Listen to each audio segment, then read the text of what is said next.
Hey, I made it back here. Tim again, sitting out on the deck. I've got my phone kind of facing facing the house today, so I'm sorry I kind of got distracted there a little bit. Something was coming across my phone, so I was just trying to read what it said. Uh, like I said again, I welcome you guys back. It's always a privilege to come before you and talk to you. I hope you're really gaining from this and the videos that Carol and I have been putting out, talking about our life. I think it's awesome to be able to have lived a life, like Carol and I have, and the life to come that we have together. And so, excuse me again. I'm trying to move my phone around a little bit here, so be out of the sun.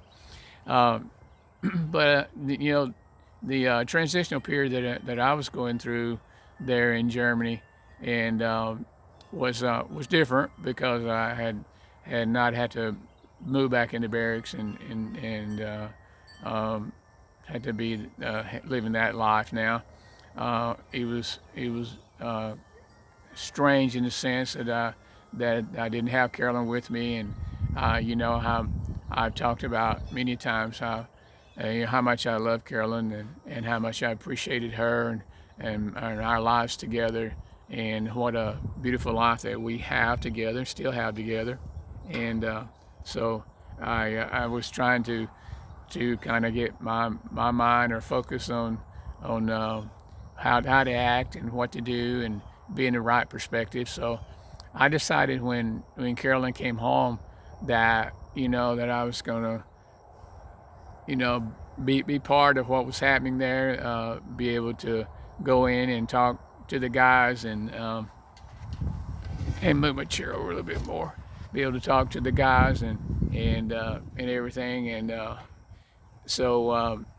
get to know them and to share my life with them now for at least the next 3 months, 4 months, 3.5 months, 4 months, and to make the very best of it, because I knew that my steps was ordered of the Lord, and I was going to be able to go through this transitional period, and be an overcomer and be blessed from it. So actually, at that time, like I said, we were having a lot of problems with a lot of things going over there, a lot of uh, terroristic activities going on. We were on guard duty a lot, and sometimes we were out in the field. And I remember we had to guard certain areas of that uh, town, especially in the Army's part of the town, Army-based part of the town. And I remember, a couple of people got killed. We had a person on guard duty one night, and one of the terrorist cells had come through and had stormed the gate there where they were at guard duty, and they had taken his weapon away from him and killed this person with that weapon. So it was kind of a time of duress and a time of not knowing what's going on, and that sometimes that no, I won't say sometimes, but when you're going through transitional things, sometimes you will face things that you don't know, how to respond to it properly, or how to overcome those things. But if you just kind of keep focused and to know that these things will work out, and then there will be a resolve for that for you in your life, then you'll be able to achieve the lesson that you're learning through these things. You know, I hear people say all the time, this person's sick, or this person's going through this and everything. God brought this on them, and He did it to teach him a lesson. He did this, He did that. I want you to understand. I want you to hear me very clearly. That God doesn't cause things like that. He does. He doesn't bring these things on you. He doesn't cause you to be sick. He doesn't cause you to go through difficult financial time. He doesn't cause you to go through relational hardships and breakups and divorces and things. He doesn't do that. We do that for the choices that we make. Remember we talked about in Deuteronomy. He says Deuteronomy. It's a big word, huh? That it talks about choosing. It said, "Let it be known this day." In other words, it's a marked day in the calendar that you choose blessings or cursing. You choose life or death. And sometimes we choose the wrong things, and we have to live through those things. But I want you to understand, God never puts things like that on you. He doesn't cause people to be sick. He doesn't cause people to lose their finances, to lose their home. He doesn't cause people to going through divorces. He doesn't cause people. He doesn't say, well, I'm going to let this person be molested today. I'm going to let this person today be trafficked today. He doesn't do those things. I remember one time one of my neighbors here, he's passed away now, but one of my neighbors here had a horse named Queenie, and one day the horse got hooked by one of the longhorn cows over there, and so he was freaking out and everything, and so my son and I, Thaxton and I, went over and was helping him. Help me catch his horse. I don't know what I'm going to do with it. So we got the horse caught and brought the vet over, and the vet had to doctor the horse and everything, and had a big old gash on his hip where the horn went in about a foot up in the inside of this horse. It was an Opelousas horse, and so it got where that we were spending a little bit more time with our neighbor.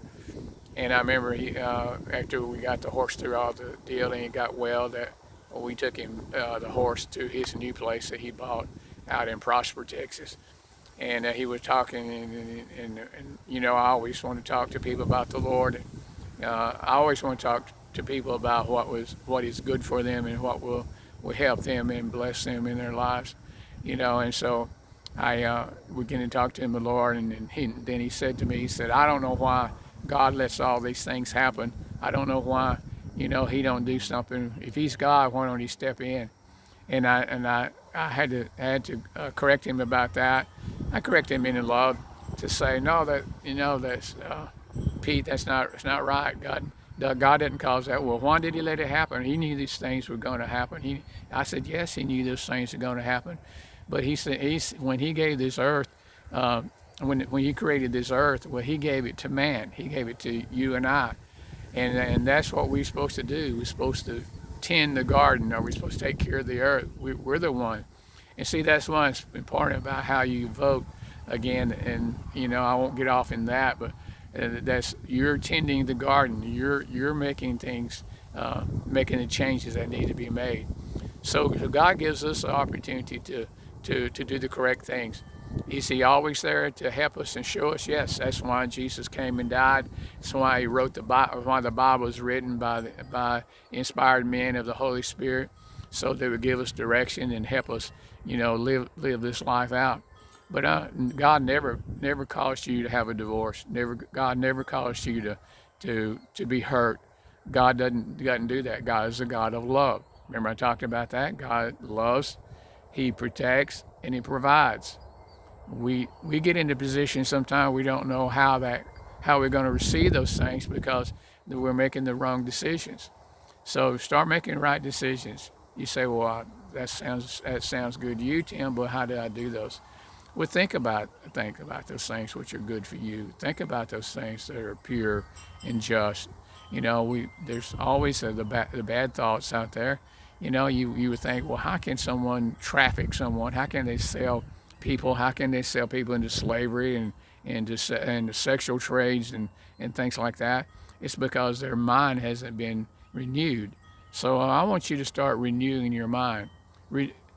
I renew my mind, and it's a constant work that I do. I renew my mind by getting in the Bible and read in the Bible and start thinking those thoughts and think about what it says about me and where my life is going and how should I look at it, how did I deal with it, and how do I achieve it.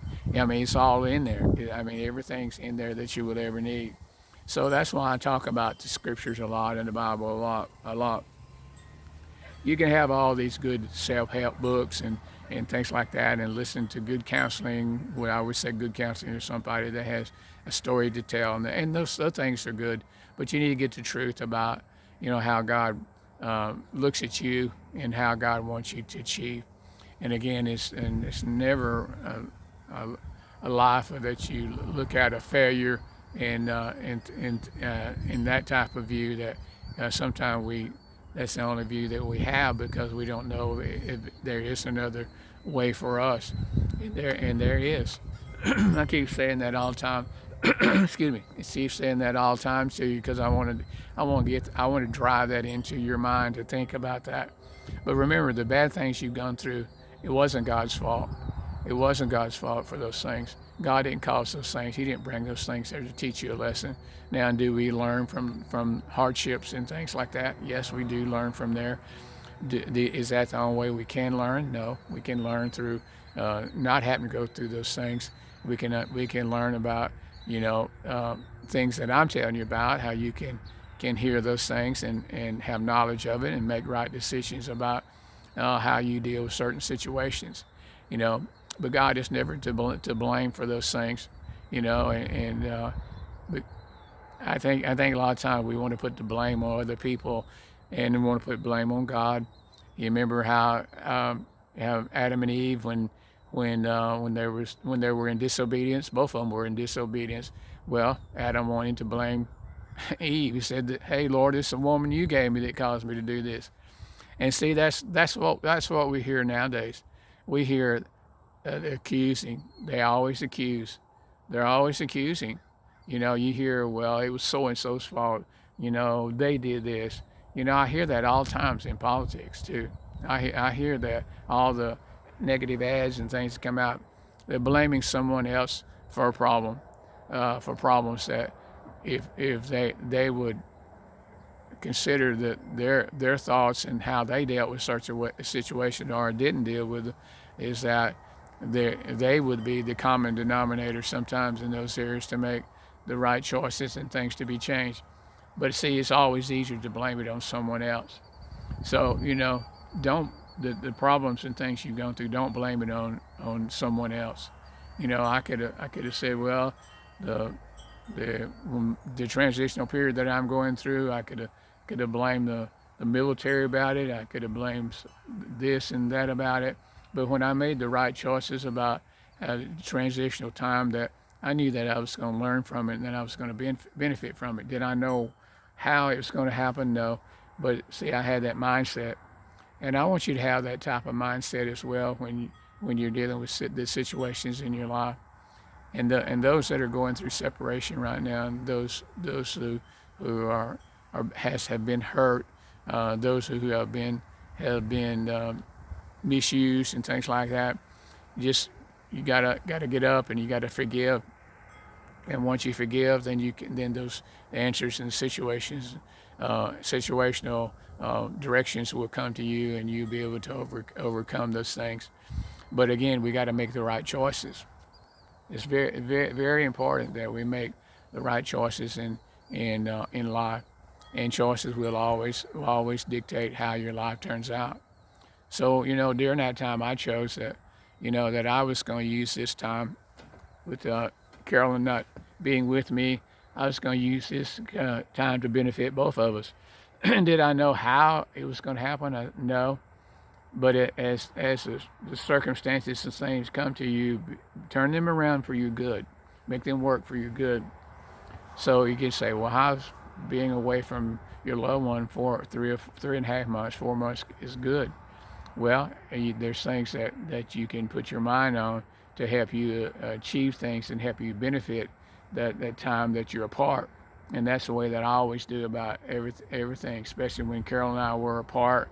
When I was going back to school and we weren't married at that time, how I missed her, and we said, okay, I've got to go now, but I'll see you soon. Well, I knew that would always be in my future. And see, it's the same way with when Transition and Carol had to come home. I said, well, she said, well, I got to go now. And I said, that's fine. that I'll see you soon. And the same thing Carolyn said to me when she decided to go on to heaven. She said, I've got to go now, but I'll see you soon. See, they're always in our future. That is always in our future, that we will see them soon, and that we will be with them soon. You know, probably sooner than we think. You know, like this world is winding down, and it's winding down. And this is a time that it talks about in Hebrews that the manifestations of the sons and daughters of God will manifest in this time. The lives that we have will be embellished in the sense that it will grow, and it will be a time that people can benefit from it, and that will help them get to the point of transition in their lives, and help them to. We're going to transition out of this world, and I want you to have the right choice in this world. I want you to choose the Lord. I want you to choose Jesus to be your Lord and Savior in your life, and so you'll transition on into heaven when you leave this earth. Just right there where Carolyn's at, and where I will be very soon, and where our loved ones and my parents and her parents are at. You know, I thank God that, you know, that is a, man, just think about that. I thank God for that. Think about that. That's such a great thing to look forward to, you know. And so, you know, I again being back in Germany, you know, I thought about, well, how am I going to use this transitional time to do it?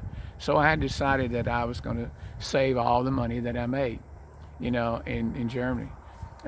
First of all, I was living in the barracks. It didn't cost me anything to live there. I was eating at the mess hall, and my meals were paid for, you know, so to speak, or furnished. And so I was making at that time now, about $500 a month, which was pretty good pay. But I was looking forward to coming back and going to work. You know, like I mentioned to you, I'd worked that summer at the railroad, and so I had a job waiting on me. I would go from making $4,000 a year to $14,000 a year, and that was quite a bit of raise, you know. So I did. I started saving my money when I would get paid. I just sent it all home to Carolyn, you know. And at this time, Carolyn was doing a transitional period in where she was at as well. Carolyn, you know, the gracious and wonderful woman she is, you know, and the love for people and the concern for people, that was always on our heart. Sometimes I would think we would think more about other folks than we did ourselves, and I think that was important too, because we were benefiting ourselves when we were that way, and still that way.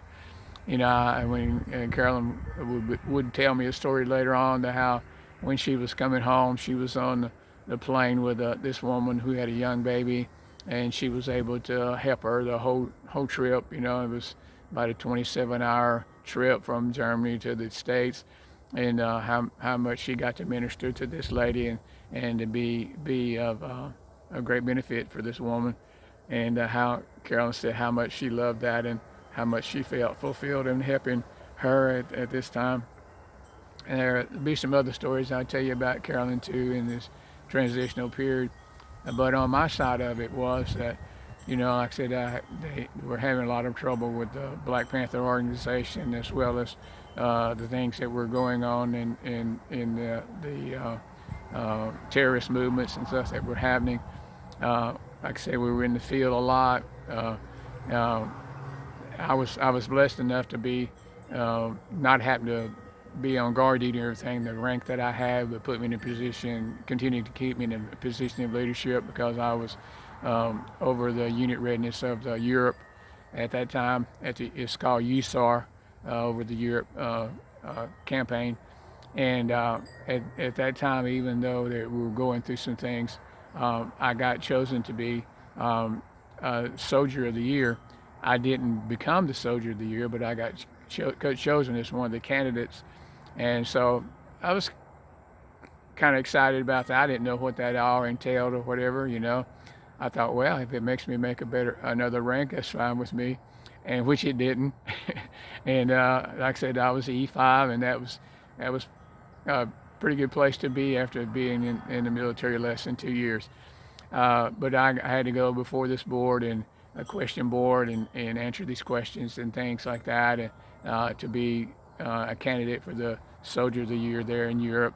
And so I went and with all the questions and everything, and I was really had really studied up on things that we felt like I would be asked. And they'd ask, well, why is the eagle on top of the flag, and why is this and why is that?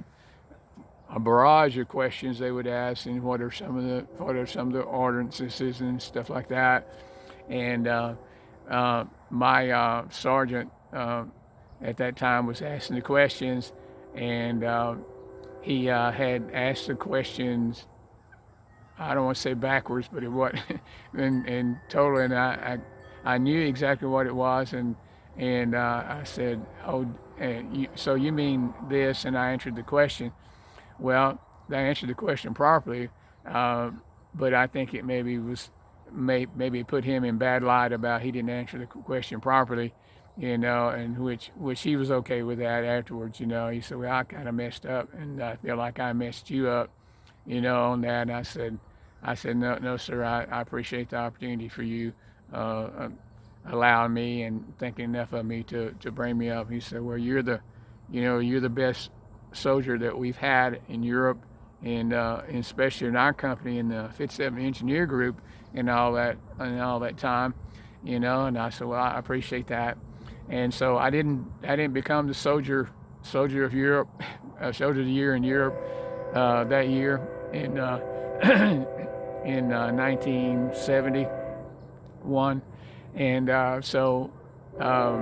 That was fine with me. I was just honored to do that. I got little special privileges for doing that, and got a commendation from my company and from Europe as well, in military in Europe.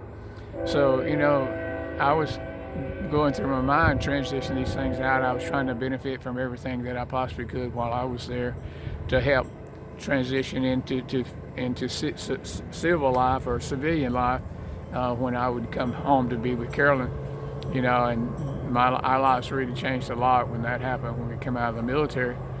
Because then, see, most of the time, even though you were making choices in the military, or you were making choices in life, you were under the influence and the authority of them.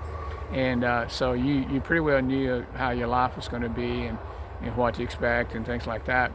But when you get out in the world, out in the civil life or being a civilian, well, then you're going to have to really make right choices about a lot of things that pertain to your life and the future of your family and so forth and so on. And so, so they came up with a program. During that time, they never had this program before, and it was called Project Transition. Can you believe that? It was called Project Transition. And so I was one of the first candidates for that. And so, it got to the point where I was, delinquishing some of my duties that I had there in the company, because I was getting to be short on my time of being there in Germany before I was coming home. Even though that 3.5 months seemed like a long time, and it did really seem like a long time for me, because Carolyn wasn't there with me. That 3.5 months wasn't that a longer time. And you think about the things that you've gone through that maybe years, if happened in a year span or a year's time frame. You think about that, and it didn't seem to be that long, but it seemed like maybe the hardship of that has still continued to last. I want you to cast down those thoughts and roll those cares away from you. That doesn't dictate your life anymore. Your life is dictated by the choices you're going to make now, and the choices you're going to make are going to be right choices, good choices for you. I'm telling you that, so you can say, I'm telling you to do that, okay? I want you to do that because I want you to have that. So those choices that I had made to send money home and things like that were going to benefit Carolyn and I when I got home. And so I didn't really have any spending money that I would keep. I'd send it the whole check home. I'd send it every dollar home. And Carolyn, when she got home, she made choices, and I'll tell you how she went about doing that. She was transitioning time to learning to be a Proverbs 31 woman, and I will show you that throughout Carolyn's life and our life, and it's the kind of life that you can have, ladies, you can have, and being and your man and husbands, so you can have the kind of leadership in life that I have, and for our family as well, and how to be a success in that too. So I told you Carol and I were on a bowling league. Well, we still bowled a lot, and you say, well, how did you bowl when you sent all your money home and everything? Well, I learned to bowl pretty good. Of course, I haven't bowled in 50 years, it seems like, I guess, maybe. But now, it's up to now. And so what I did, I learned to bowl real well. And so every weekend they'd have at the local bowling alleys and things, they'd have what they call a 9-tap tournament, where if you bowled and you got 9 pins or strike, it's a strike. So you got 9 pins, you could do that. And they had secret pins in the mix of the lineup, all the pins that you'd have, and so got to be pretty good at that, and would enter some of those tournaments, and I'd win some. Maybe I wouldn't win them all, but I'd win some, and I'd get my spending money, and that's how that, if I wanted spending money to get to go in towns and go on trips or whatever. At that time, I had bought a rail pass in Germany, and that I could travel anywhere in Germany. It was $200. It was $200 and for a month, and you can travel anywhere you wanted to do. So the last month or so, I had bought that pass right after Carolyn had went home, and so I had that pass, and it was good for a whole month, And so I got to travel around a lot of places and seen a lot of castles. I even shot basketball down on the main street in some of the German towns. Did a lot of things like that to make the time go pass by, so I could go and be with Carolyn. And so I was bowling every weekend and was spending money that way. And so I was learning to be a person that could save, a person that could be an entrepreneur. I didn't know I was learning to be an entrepreneur at that time, how I would do things and how I would be able to achieve things. So when again, like I said, I was a candidate for the project transition. So I asked for my last month or so to be to work at a bowling alley. They said, well, that's what you want to transition when you get back home. And I said, yes. I'd like to work in a bowling alley. I didn't say, yes, that's going to be my profession or whatever, but I wanted to do that. So I did. I got to work at the bowling alley, and so my duties were that I didn't have to, be in the company anymore, especially after about a month or so before I actually transitioned completely out of Europe. But during that time, all the stuff was going on with the Black Panther organization and things like that. And then it's really odd how when things are taken care of. And I don't want to seem crude about this, but I remember at one time that when we'd go to bed at night, we couldn't keep our weapons or anything, so we were kind of vulnerable. So everybody kind of slept with one eye open and one eye closed, and slept without an entrenching tool, which is a shovel, that if someone come in, we maybe could use that to protect ourselves. But I remember during one night, they had woke up. I'd woke up the next morning and went down, and the news was that 2 of the Black Panther organizational people had gotten killed, and actually they had disposed their bodies in the trash bins there at one of the bases. It wasn't where I was at, but at one of the bases. And it was kind of amazing like that. And it's terrible that you have to stand up, and to use force sometimes, and especially in the military setting, and some of these riotings and things are going on now that we see that, once it's in the National Guards and they understand that these people that have caused these things, that they're going to stand up and things are going to be taken care of, it seems to quieten down. It seems to go away. It's terrible that these 2 young men had to be killed, or was killed. Didn't have to be killed, but were killed, and that it stopped a lot of the regression that was going on over there, especially on the Black Panther organization side, and so he was he quieting the situation down, and it's terrible those things have to happen, but when those things do happen, a lot of times it does kind of take the sting out of the ones that are coming against the situations and stuff like that. But I don't know why I told you that, but anyhow, that's what happened, and so I was beginning to work in the bowling alley, which I enjoyed, and I worked for it was German owned, and so I worked for the German man. I learned all things about the bowling systems, the pin settings and all that. It's pretty fascinating about that. But transition is not a bad thing. Transition is a good thing if you conceive and see it as a good thing, not as a bad thing. And so that's what happens, when you transition out of certain situations in your life. And I'm going to go ahead and stop right now. I got one more. I'll finish up. But I want to tell you what Carolyn always says, and will continue to say. And I say to you, we are eternal, and I will talk to you soon. I'll be right back to finish up.